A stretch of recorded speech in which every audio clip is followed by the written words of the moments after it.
sebagai moderator atau pemandu kegiatan podcast Pega Guru pada hari ini. Selanjutnya, perkenalkan, nama saya Rezi Okomustari. Saya di sini sebagai Wakasek.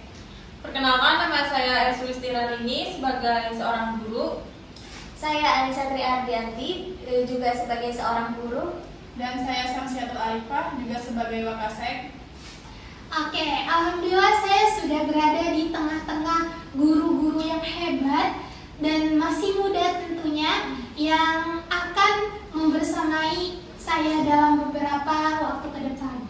Langsung saja ya, saya ingin bertanya kepada Ibu Rezi sebagai Wakasek. Dari apa yang Ibu Rezi lihat, bagaimana peserta didik mengeksplorasi ide-ide penting? Baiklah, tentu banyak sekali ya cara peserta didik itu dalam mengembangkan ide-ide kreatif. Salah satunya itu misalnya di SMA Negeri 5 itu ada setiap tahun itu mengadakan event besar seperti Bulan Bahasa. Nah, di mana event besar Bulan Bahasa ini bisa mengembangkan ide-ide dalam peserta didik. Misalnya mereka itu bisa mengikuti lomba pidato, debat atau menulis kreatif. Nah, melalui lomba-lomba tersebut mereka itu bisa mengembangkan ide-ide misalnya seperti berlatih berkomunikasi, menulis dan yang lain-lain. Oh, Mungkin kalau menulis kreatif itu seperti untuk mengasah peserta didik berpikir kreatif juga ya. Oh begitu. Berarti ini lebih pada kegiatan luar dalam pembelajaran ya, atau di luar proses pembelajaran. Bagus. Betul.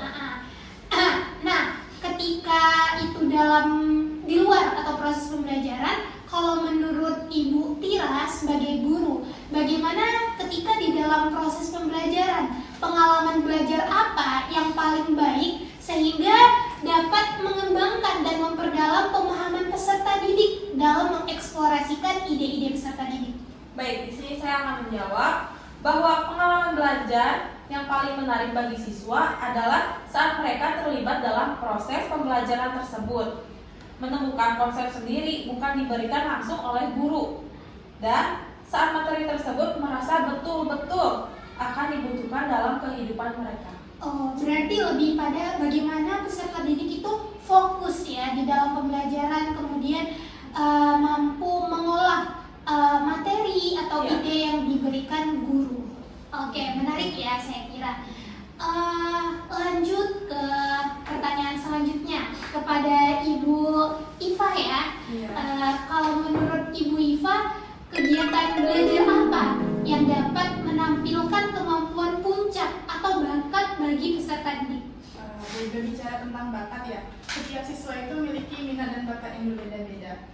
Jadi kami di sekolah itu hanya memfasilitasi dan mendukung siswa bergantung dari minat dan bakatnya. Misalkan ada siswa yang berminat, misalkan dia sangat suka pada pembelajaran bahasa Indonesia dan minatnya itu menulis atau berpuisi atau berpidato. Jadi kami mendukung mereka dengan mengikuti lomba-lomba misalkan menulis, atau seperti tadi yang dikatakan oleh Ibu Rezi, kita juga membuat event-event di bulan bahasa. Misalkan jika memang mereka tertarik dengan bahasa Indonesia, kami misalkan juga mendukung di pembelajaran olahraga, misalkan dengan mendukung para siswa untuk mengikuti lomba. Jadi kami memfasilitasi mereka sampai mereka masuk ke jenjang perlombaannya seperti itu. Wah, luar biasa ya. Berarti peran guru atau peran sekolah itu lebih pada ke fasilitas. Nah, sementara untuk mendukung ya. Adapun kemampuan atau bakat peserta didik sendiri yang menentukan. Jadi Peserta didik dulu. Oh, peserta didik, siap-siap. Jadi nggak memaksakan keinginan peserta didik. Tidak. Oke, terima kasih Ibu sekalian. Nah, selanjutnya berkaitan dengan hal tersebut, kalau di luar rumah nih, Ibu Rezi, pekerjaan rumah atau pengalaman di luar kelas apa yang dapat memungkinkan peserta didik itu mengembangkan atau memperdalam eksplorasi ide-ide bagi peserta didik? Oke. Izin menjawab. ya Bu. Misalnya kegiatan yang di luar yang bisa mengembangkan ide atau bakat peserta didik itu tentunya banyak sekali ya. Salah satunya itu bisa ekstrakurikuler, itu kan di luar jam sekolah. Nah, di sana kan mereka memilih mau ekstrakurikuler seperti apa, misalnya bola basket ataupun tari dan sebagainya. Nah, dikaitkan lagi dengan pertanyaan yang pertama tadi, yaitu seperti bulan bahasa, event bulan bahasa. Nah, mereka itu misalnya untuk mengembangkan ide mereka dalam mengikuti bulan bahasa tersebut, bisa berlatih di luar jam sekolah, misalnya pulang sekolah mereka berlatih pidato bersama teman-teman mereka.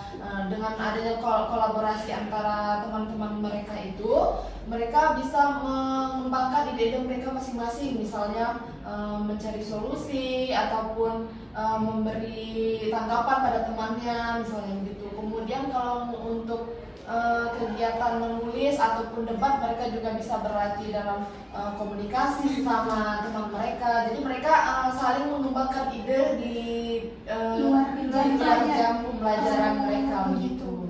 Oke, berarti mereka eksplornya itu ketika mereka saling berkolaborasi, saling bekerja sama dalam melatih ya, latihan untuk lomba tersebut. Iya, betul. Oke. Kalau untuk Ibu Iva sendiri, kalau menurut Ibu Iva bagaimana cara peserta didik itu mengembangkan pemahaman ide-idenya di luar jam pembelajaran? Baik, melanjutkan dari Bu Rezi tadi ya, saya setuju ada ekstrakurikuler. Jadi sekolah, tadi sudah saya bilang, sekolah itu kan memfasilitasi.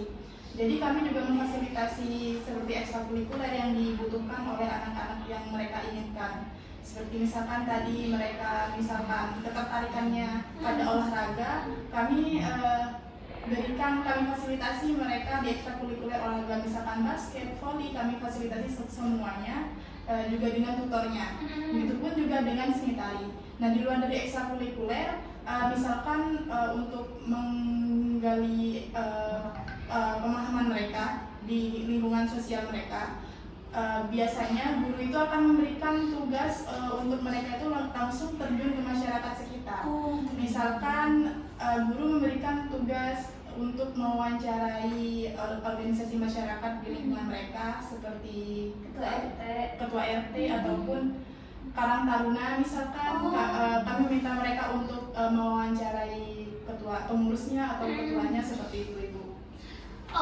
Oke. Berarti hal ini tentunya lebih membangun sosial bagi peserta didik ya. Peserta didik itu bisa terjun langsung ke sosial masyarakat dalam mengembangkan pemahaman ide-ide tersebut. Jadi tidak hanya di lingkungan sekolah saja, jadi di luar sekolah pun, khususnya di masyarakat, di lingkungan mereka, tempat tinggal mereka. Dan memang seharusnya itu ya yang diharapkan peserta didik ya. Jadi dapat membaur ke masyarakat. Oke. Nah, kita tahu ya, dalam mengeksplorasikan ide-ide tersebut tentunya peserta didik itu memiliki tantangan ya. Nah, kalau menurut Ibu Nisa, kira-kira apa tantangan yang mungkin dihadapi oleh guru atau tenaga pendidik dalam menghadapi peserta didik tersebut? Ya, dalam hal ini kan karena pada tadi tentang konteks bahasa. Nah, bagaimana konteks bahasa ya dari hal tersebut?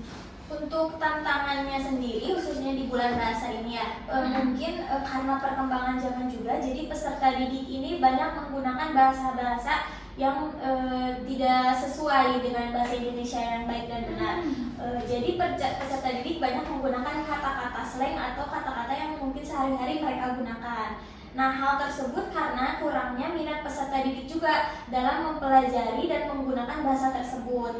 Nah, oleh karena itu kita sebagai pendidik ya harus menggunakan pendekatan yang lebih kreatif agar peserta didik ini agar menarik peserta didik untuk menggunakan bahasa Indonesia yang benar. Selain menggunakan bahasa Indonesia yang benar juga kan kita memiliki beberapa bahasa daerah ya. Nah, di sekolah juga kan anak-anak itu dari daerah yang berbeda-beda. Nah, penggunaan bahasa itu mungkin bisa digunakan dalam beberapa kegiatan dengan menggunakan bahasa daerah agar peserta didik juga mengerti, agar peserta didik meyakini bahwa bahasa daerah ini harus tetap dilestarikan dan harus tetap digunakan pada zaman seperti ini. Oh, begitu. Pada perkembangan zaman yang semakin modern seperti ini. Berarti penting sekali ya peran seorang guru dalam melestarikan bahasa ya, terutama bahasa daerah. Jangan kan bahasa daerah ya, bahasa Indonesia juga masih kurang ya. Oh begitu. Wah, kompleks sekali ya pembahasan kita pada hari ini ya. Tentunya juga memberikan wawasan ya bagi kita semua ataupun bagi Bapak Ibu guru yang berada di mana, yang berada dimanapun.